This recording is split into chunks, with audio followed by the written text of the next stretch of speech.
He said it so casually over coffee like he was asking about the weather. "Dad, what if we put the apartment in my name? Just for a bit. It's easier for tax stuff. Rachel says we'd save a lot on the inheritance end of things later." I stirred my coffee slowly, watching the swirl of cream disappear into black. My son had never been good at looking me in the eye when he was lying. And that day he was staring at the sugar jar like it held answers. Rachel. She was always the one suggesting things. The better school for their daughter, expensive, but she'd said it was necessary. The upgraded car lease because it was safer. Now the apartment. My apartment. I didn't say anything right away. Just nodded and changed the subject to the football game we'd both half-watched the night before. He seemed relieved, and I let him think I was considering it. That was my first mistake. The next day, Rachel called me directly. That never happened before. She was all sweetness, careful words, chirping about how it would make things simpler, and how she was just looking out for the family. Family. That word had begun to lose its taste in my mouth. I told her I'd think about it. Then I sat in my chair, stared out the window at the bare November trees, and felt something inside me settle. Not fear, not confusion, something heavier, like the feeling you get when you realize winter has really arrived. I wasn't stupid. I'd worked in the finance office of a construction firm for 40 years. I'd seen what paperwork could do, how one signature could turn a home into a liability, how kindness could be used as currency. But the thing about trust is that once you give it, taking it back feels like betrayal, even when it should have never been given at all. So a week later, I said yes. Rachel handled the paperwork. Of course she did. She brought documents in a neat manila folder. She sat at my kitchen table, smiling like she wasn't moving pieces on a chessboard. "Just sign here," she said. "It's only a provisional transfer. Nothing binding. Still your place, of course. This just makes it easier come tax season." I looked at the line where my name was printed, right above the line where it would disappear. Then I signed. That night I couldn't sleep. The next week I noticed small changes. My key no longer opened the side door. It had been replaced for security. The cleaning lady I'd had for 8 years stopped showing up. Rachel said they'd taken over those costs. I was now a guest in my own home. Only I was the last one to realize it. One evening I overheard them talking in the kitchen. They didn't know I was in the hallway. "We'll give it a month, maybe 2, Rachel was saying. "Then we bring up the idea of assisted living. He's getting forgetful anyway. We'll say it's about his health. He'll believe that." My son said nothing for a moment. Then quietly, "Yeah, okay." He didn't argue. Didn't say, "It's his place." Didn't ask what I wanted. He just agreed. That's when I knew. Not just that they'd lied. Not just that they were planning to move me out of the home I'd built with my wife before she passed. I knew something deeper, something colder. They believed they'd already won. And in that belief, they made their first real mistake. Because now, I wasn't just the old man who paid the bills. I was the man watching, listening, planning. They'd wanted my apartment. They forgot who gave them the keys in the first place. They started moving things. First, it was little, the bookshelf in the hall that Rachel said blocked the light, even though it had stood there for 20 years. Then the framed photographs came down, replaced with abstract prints that didn't mean anything to anyone. The guest towels were suddenly too old, the rugs a tripping hazard. They weren't redecorating. They were erasing. Rachel did most of it, but Evan didn't stop her. He'd nod absently, offer to help carry things out to the garage. One day, I watched him haul away the antique mirror my wife loved, the one she'd picked out from a little shop on our honeymoon. I asked where he was taking it. "Storage," he said. "It'll be safer out of the way." Safer for whom, I didn't ask. At night, I lay in bed and thought about all the small vanishes. How each item wasn't just furniture, but proof. Proof I'd lived here, that this place had been mine, that I had made it a home. And now, piece by piece, they were removing me. Rachel started bringing me reminders. Post-it notes with instructions. How to operate the TV. Where to keep the keys. When to take my pills, which I'd been taking on my own just fine. The tone was always helpful, cheerful even, but every note felt like another nail. "You don't want to forget, Dad," she said one morning, handing me a weekly pill organizer. "We just want to help you stay sharp. Stay sharp." I asked her if she thought I was losing my mind. She laughed, just a little too loud. "Of course not. Don't be so sensitive." But I could feel the way she watched me when I walked down the stairs, like she was waiting for me to fall. One afternoon, I went to get the mail and found my name missing from the box. Just theirs. That was the first time I felt my hands shake. That evening, I checked the safe in the back closet. My original title deed, tucked away for years, was gone. In its place was a copy, the new version. Their names? Neat and permanent. Mine listed only as previous owner. They hadn't just planned this. They'd executed it. And I had let them. But letting someone win a round isn't the same as surrendering the game. I called my old friend Gary. He used to work in real estate law before retirement. We hadn't spoken in months, maybe longer. He picked up on the second ring. "Still breathing?" he asked. "Barely," I said. We met the next morning. He brought coffee and a folder. I brought silence. He didn't ask why I wanted to talk, just opened his laptop and waited. "I need to know what's reversible," I said. "And what isn't?" Gary looked through the scanned documents I'd brought. Scanned behind their backs while they were out at their yoga classes and parent meetings. I may have been slow to act, but not blind. "Legally, they own it now," he said finally. "But if they coerced you, if you can prove undue influence, elder exploitation, there's a case." "What about undoing it quietly?" Gary gave me a look. "Why quietly?" "Because I want them to think they're still winning." He didn't smile, but I saw a flicker of recognition in his eyes. We talked for an hour.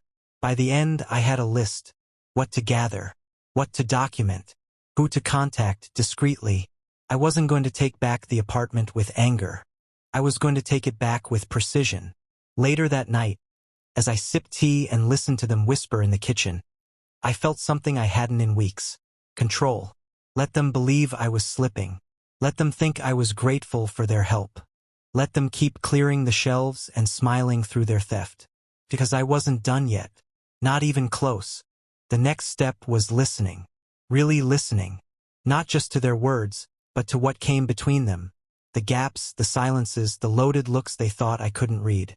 They had grown careless. That's the thing about people who think they've already won, they stop hiding. I began to notice patterns. Rachel always took her calls in the backyard, pacing with one arm crossed over her stomach, like she was holding herself together. Evan took his in the garage, claiming it was about clients. He didn't have clients. They thought I was reading the paper, or watching TV, or napping in the sunroom, but I was keeping records. Every day I wrote in a notebook. Times, snippets of conversation, movements, receipts left out on the counter. I scanned utility bills, took pictures of anything that looked out of place. My house, my rules. They didn't even think to hide it. I found one of Rachel's notebooks in the hallway cabinet, under a stack of parenting books. Inside were budget estimates for future renovations, written in her tight, mechanical hand. A second bathroom. Removing the outdated kitchen wall. Converting my bedroom into a guest suite. None of it included me. Not once. That was the moment it clicked. This wasn't short-term. This wasn't about helping me transition. They weren't waiting for me to decline. They were engineering it. Slowly, surgically, until even I questioned my own usefulness. That Sunday, I faked a stumble on the stairs. Nothing major. Just enough noise.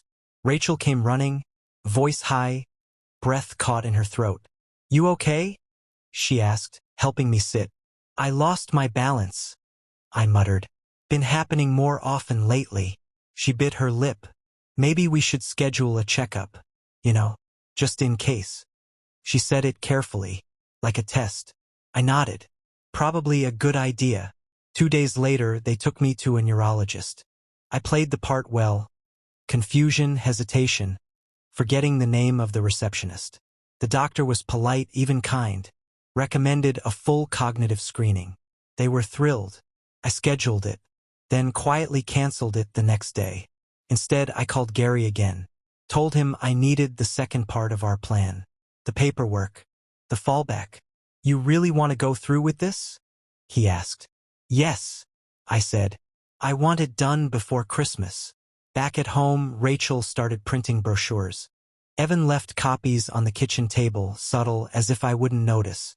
Names like Willow Pines Assisted Living and Golden Horizons, with stock photos of smiling seniors and institutional lighting. They were planning my disappearance like a vacation. That night, I found Evan in the study. He was browsing listings for new condos. Expensive ones. Downtown concierge style. I stood behind him for a moment before clearing my throat. He jumped. Slammed the laptop shut. Didn't hear you there, Dad. Just stretching my legs, I said. He looked guilty, like a child caught stealing cookies, not a man stealing a life. You looking at places? I asked. Just browsing, he said. No decisions yet. I nodded. Let me know if you find anything good. He blinked. For you. For both of us, I said. Might be time for a change. His smile faltered. That was when I knew the hook was in. Let them chase their own tail. Let them pick colors and count down to the day I'd disappear.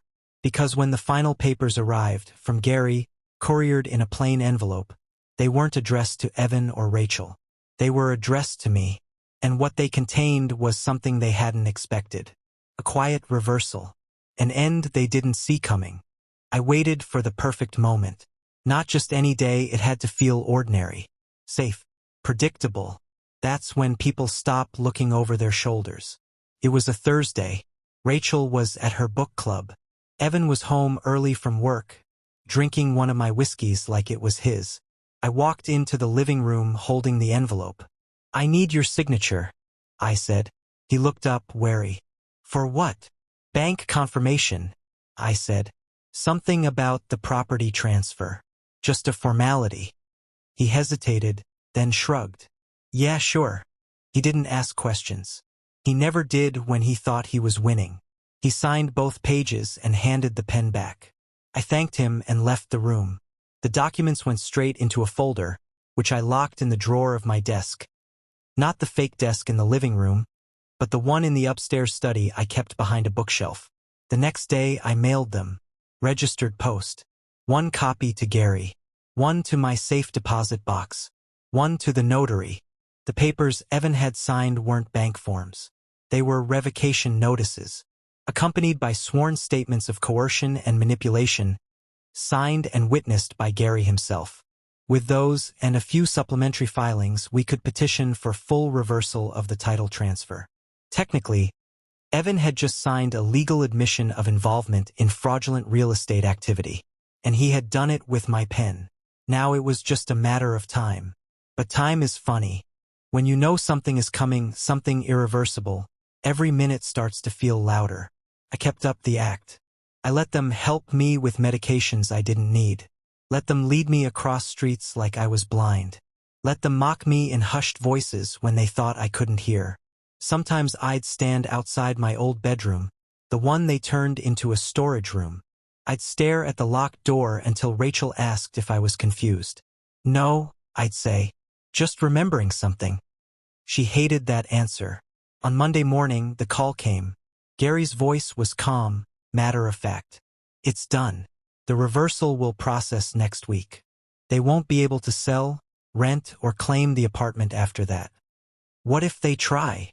I asked. They can't, he said. Not legally. And if they try to challenge it, well, you've got enough evidence to bury them. I thanked him and hung up. That afternoon, Rachel handed me a printed schedule. Tour at Willow Pines. They have a room ready. Just take a look, no pressure. I took the paper and nodded. Appreciate it. She smiled like I'd finally given up.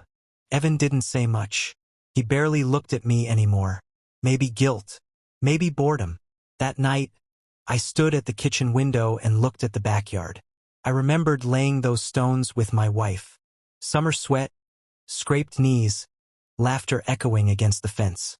She would have seen through Rachel in a week. But I let it happen. And now I had to end it. Not with yelling. Not with confrontation.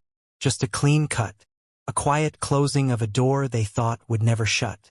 I opened the drawer, took out the final copy of the reversal filing, and placed it on the kitchen table. Folded neatly, waiting for them to find it. And next to it I left my key. Let them wonder. Let them panic. Because for once they wouldn't know what came next.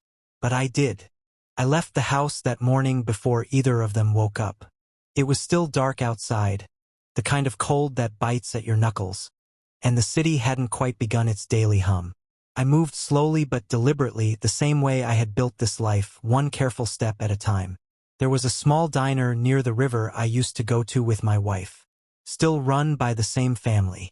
I took the booth near the back, ordered coffee and eggs, and waited for the sun to rise. I didn't have anywhere to be.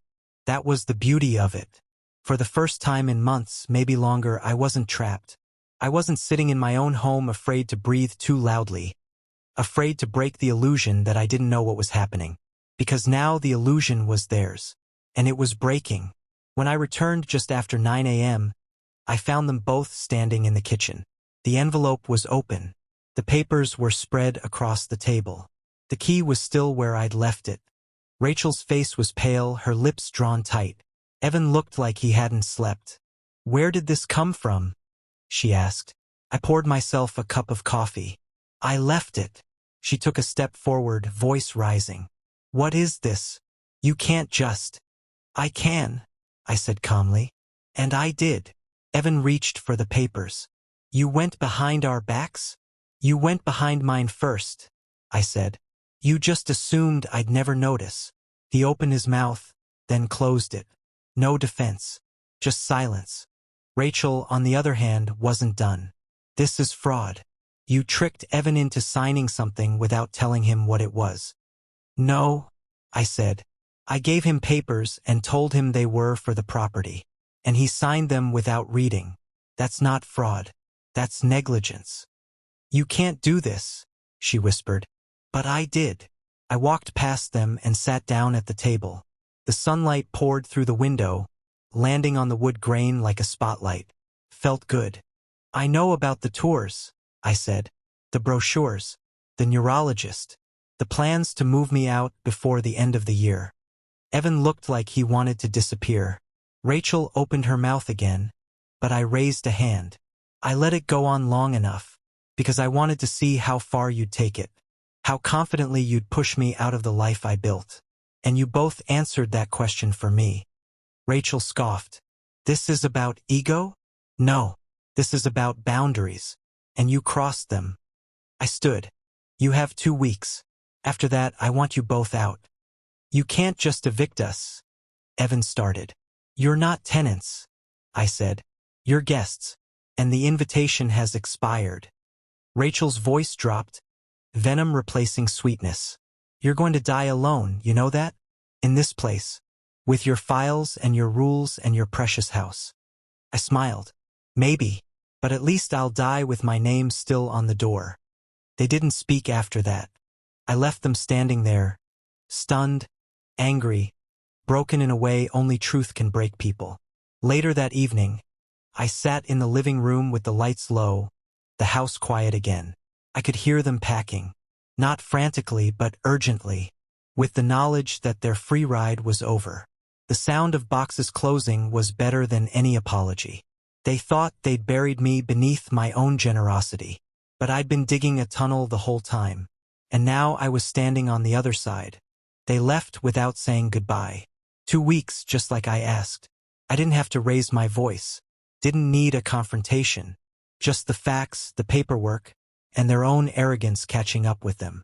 Evan tried to meet my eye as they carried out the last of their things. Rachel behind him, her face tight with something between fury and humiliation. He hesitated at the door, maybe hoping for some final moment of reconciliation. But I gave him nothing. He chose her plan. He chose silence. That was his goodbye. When the door clicked shut behind them, the silence that followed wasn't lonely. It was clean. I walked through each room like I was meeting an old friend. The kitchen no longer smelled like Rachel's perfumes. The living room didn't echo with her staged compliments. My study was mine again. My books back in place, my notes untouched. I stood in my old bedroom for a while. The one they'd turned into a storage room. Most of what they'd crammed in there was gone now.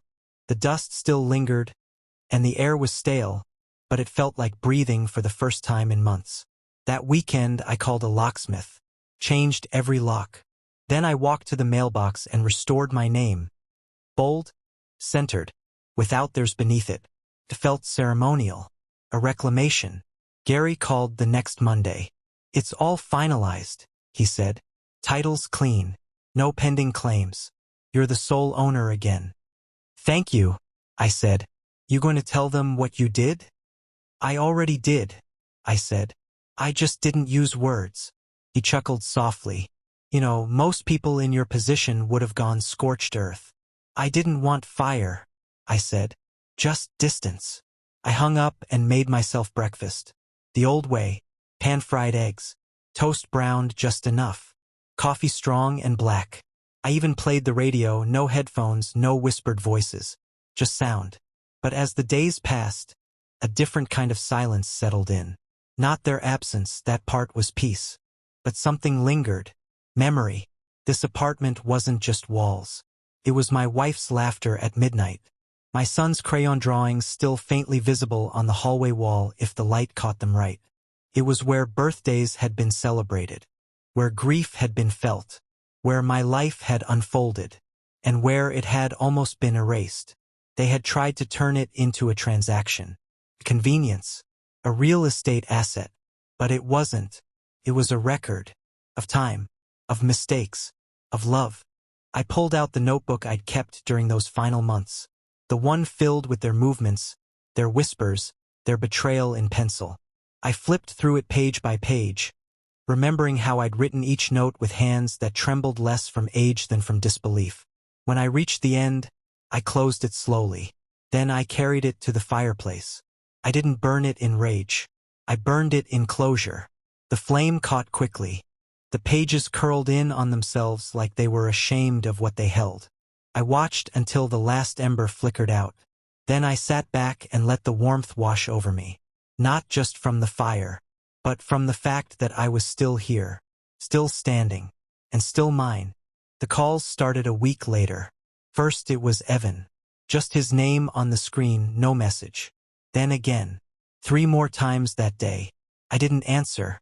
I wasn't ready to hear whatever version of remorse he was preparing, if there was any at all. By the 4th day, he left a voicemail. "Dad, can we talk? I think I owe you an apology. I didn't know it would go that far. Rachel. She said it was just temporary. I should have asked more questions. I should have said something." His voice cracked a little near the end. Not from grief, from fear. He hadn't called because he missed me. He called because the safety net was gone. I didn't call back. The next day, a different number appeared. Unknown. No voicemail. I ignored it. Then an email came, from Rachel. "We're going through a tough time right now. Evan lost his job last month. We had to move in with his cousin temporarily. I know you're angry, but I hope you'll consider what's best for the family. We're still your family. We still care about you. Please, let's not let this divide us permanently." It was signed warmly, Rachel. As if this were a misunderstanding at brunch. They didn't care when they were replacing locks, scrubbing my name off mailboxes, touring assisted living homes behind my back. Now they wanted peace? No. What they wanted was access. And that was gone. I blocked the number, marked the email as spam. Gary called a few days later. "Got another letter," he said. "From their lawyer. Weak stuff. Trying to claim emotional distress, no legal standing." I sighed. Do I need to respond? Not really. I can handle it. I don't want this to drag out. It won't, he said. They've got no leverage. You gave them the door. They tried to take the house. Now they're standing out in the cold and trying to knock again. I chuckled at that. Good. Let them knock. That night, I sat by the window and watched the lights in the city flicker on one by one. I had the place to myself now. And not just in the physical sense. For the first time in years, my thoughts weren't being second-guessed. My routines weren't being managed. My decisions weren't being filtered through someone else's convenience. It was quiet, but it was honest. I dug out an old photo album. The thick, leather-bound kind with yellowing pages and worn edges. I hadn't opened it since before my wife passed. The dust on the cover felt like a kind of respect. Page by page, I revisited a life that had been mine long before Rachel's plans or Evan's silence. There we were, young, sunburnt, building a sandbox in the backyard. There he was, Evan, age 7, dressed as a pirate, waving a wooden sword at a birthday cake. There she was, my wife, holding him with that look in her eyes like the whole world fit in her arms. They weren't just photos. They were anchors, proof that this life had depth, that it hadn't started with manipulation. And it wouldn't end with it either. By the time I closed the album, the house was dark except for the soft light beside me. I didn't feel alone. I felt whole. Let them knock. Let them beg. I had reclaimed more than my apartment. I had reclaimed myself. I didn't expect the letter. It came 3 weeks after their last attempt, handwritten, in Rachel's looping script. No envelope branding, no lawyer's tone. Just a plain white paper folded once. Like we were pen pals and not the aftermath of a quiet war. Dear Dad, I know you don't want to hear from me. I accept that. I probably deserve worse than silence. I won't justify what we did. All I'll say is fear makes people do selfish things. Evan was scared. I was scared. About money. About the future. About what would happen to us if something happened to you. It started as a discussion. It became a plan. Then it became reality. And by then, we had no idea how to stop. I regret it. That's all I can say. I know you won't forgive me, but maybe someday, Evan. He misses you. He's just not good at saying it. You don't owe us anything. But thank you for giving us time to leave with dignity. You didn't have to. Rachel. There was no postscript. No number. No request. I read it once. Then again. Then folded it slowly and placed it in a drawer I rarely opened. Forgiveness wasn't owed. And it wouldn't be forced. They had made their choices. I had made mine. But part of getting older, part of surviving this long, is understanding that some endings don't come with fireworks or applause. Some of them arrive as a quiet breath. A closed drawer. A still evening with no one knocking. I didn't reply. Instead, I turned inward. Cleaned out closets. Replaced the curtains in the spare room. Donated things that no longer served who I was becoming. I even painted the hallway. Something neutral, soft, warm. A tone I could live in. And as winter crept in, I began to see the apartment not just as the place where everything fell apart, but where something new was beginning.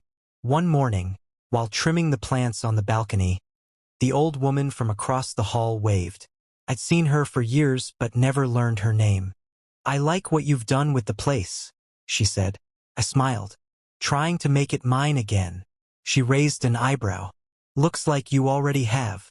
That night, I made myself a drink and sat by the fire. Not out of sadness, not out of nostalgia. Just presence. The kind you can only feel when the noise has finally stopped. I thought of my wife. What she would have said. What she would have done. She'd have handled it differently, maybe. But I think she would have been proud of how it ended. Not with revenge. With reclamation. Not with shouting. With stillness. I raised my glass to the silence. And let it answer me back. Winter passed quietly. I settled into routines that were entirely mine. Morning walks down to the bakery. Crosswords with coffee. Long afternoons reading by the window, where the light fell just right across the table. No more whispered conversations in the hallway. No more mail addressed to someone else. No more decisions made in rooms I wasn't invited to. The apartment felt like it had exhaled. I even started writing again. Nothing serious, just journaling. Thoughts, fragments of memory, pieces of stories I'd never told anyone. Not even my wife. It helped organize the silence. Gave it structure. And slowly it began to feel like peace. One evening in early March, I received a knock at the door. It had been months since anyone knocked. When I opened it, Evan stood there, alone. He looked smaller than I remembered. His coat was too thin for the weather. His hands were in his pockets, not out of confidence, but from not knowing what else to do with them. "Hi," he said. I didn't move. "I'm not here for anything," he added quickly. I walk past here sometimes. Thought I'd try." We stood in silence. Then I stepped aside. He walked in slowly, like a guest who wasn't sure if he'd been invited or forgiven. The apartment was different now, not just in decoration, but in feel. He looked around like he didn't recognize it. Maybe he didn't. He sat on the edge of the couch, hands clasped between his knees. Same posture he had as a boy when he knew he'd done something wrong. "I messed up," he said. "I let her convince me. I thought it would just help, that it was harmless." I said nothing. He nodded, almost to himself. "It wasn't harmless. I know that now. I'm not asking for anything. I just wanted to say I'm sorry. Not the kind that hopes for something back. Just sorry." I watched him carefully. Not looking for lies, those were easy to see. I was looking for weight, for whether he had truly carried the consequences, whether he had felt the cold of being cut off, the silence of being removed. He had. I could see it in the lines beneath his eyes. I sat across from him, not too close. "You didn't lose my trust," I said. "You gave it away." He swallowed hard. "I know. I'm not ready to hand it back." He nodded again. "But," I added, "this showing up, that's something." We talked for a while. Nothing deep. Weather. His job search. My new reading chair. He didn't ask to come back. I didn't offer. But when he stood to leave, I said one thing. "You can visit again. Just knock first." He blinked, surprised, then nodded. "Okay, I will." When the door closed behind him, I stood for a long while in the quiet. Something had shifted. Not completely. Not back to what it was. But maybe toward something new. Not every bridge needs to be rebuilt. Some just need to be crossed slowly. Spring came slowly that year. The air warmed in careful degrees, as if afraid to trust the change. Trees that had stood bare for months began to bud again. Tentative, cautious, but persistent. I understood that rhythm, that hesitation before growth. Evan started visiting on Sundays. He never came with expectations. Never brought Rachel. Never asked to stay. Sometimes we just sat in silence, watching whatever old movie happened to be on. Sometimes he brought pastries. Once he brought an old photo of the three of us, him, his mother, and me, taken at the park near the lake, long before things got complicated. I didn't ask questions. I didn't offer absolution, but I didn't shut the door either. Some wounds don't heal with apologies. They heal with presence, with showing up, again and again, until the pain learns to loosen its grip. One evening, after he'd gone, I stood at the window and looked out at the city. The lights shimmered like stars scattered below instead of above. For the first time in a long while, I didn't feel like the walls were closing in. I didn't feel like a man holding on to something about to be taken. I felt like someone who had held the line and survived it. Later that night, I opened the drawer where Rachel's letter still sat. I read it one more time, slowly, then folded it again, placed it back, and closed the drawer for good. Some chapters don't need sequels. Some people don't get second entries in your life. But others, if they're willing to come back honest, quiet, changed, maybe they do. I made no grand conclusions, no speeches, no neat ending to tie it all together. I just lived. Each morning became a ritual. Coffee, walk, a call to Gary once a week, just to hear another voice who remembered what I'd done and why it mattered. I even joined a community class downtown, writing for seniors. The stories weren't polished, but they were real. And one day I told mine, not with names, not with dates, but with weight. The weight of betrayal, the silence of planning, the patience it took to take back what was mine, not out of vengeance, but out of self-respect. The instructor asked if it was true. I just smiled. "True enough," I said, and I left it at that, because some victories aren't shouted. Some victories just sit with you, quietly, like a loyal dog at your feet, waiting, knowing, still yours.